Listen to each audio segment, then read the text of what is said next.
There was a boy, just an ordinary boy, who often found himself alone.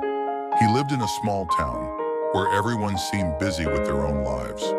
School was crowded, yet he rarely felt connected to anyone. Sometimes he would sit by the window, watching the world pass by, wondering why he felt so different.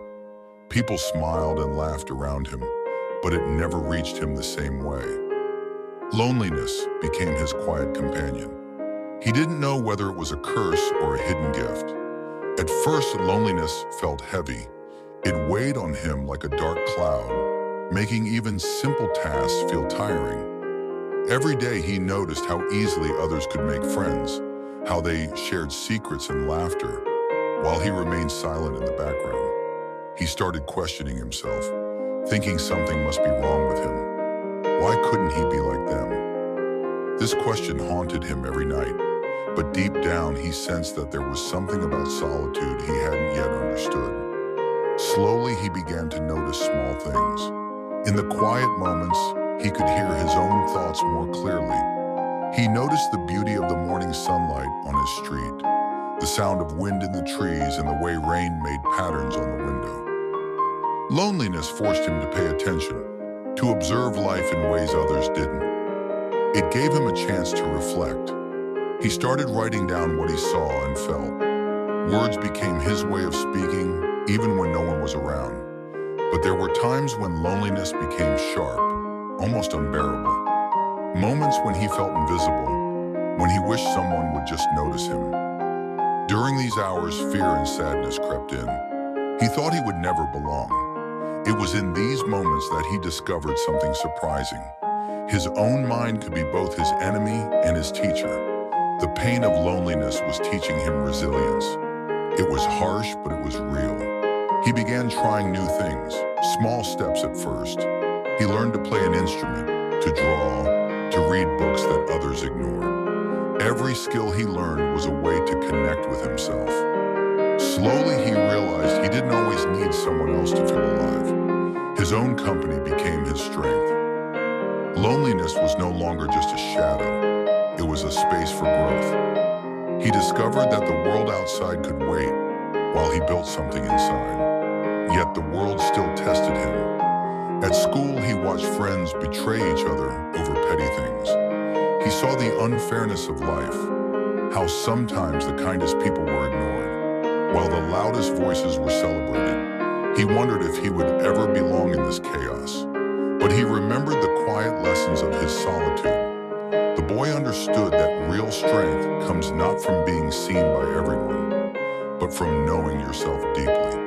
As months passed, he became more confident. He no longer feared being alone. In fact, solitude gave him clarity, focus, and patience.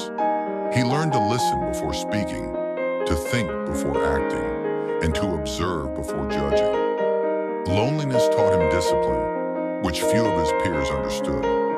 Slowly, people started noticing a change in him, even if they didn't understand why.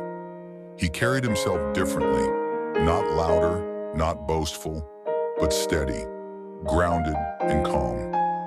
There were still moments of doubt, of course. Some days he wished for companionship, for laughter that wasn't just his own. But he no longer allowed those feelings to control him. He understood that loneliness itself was not the enemy. Fear of loneliness was. By facing it, he became stronger.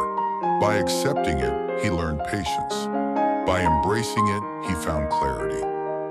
One evening, he sat quietly by the window, thinking about how far he had come. He realized that loneliness had shaped him in ways no one else could.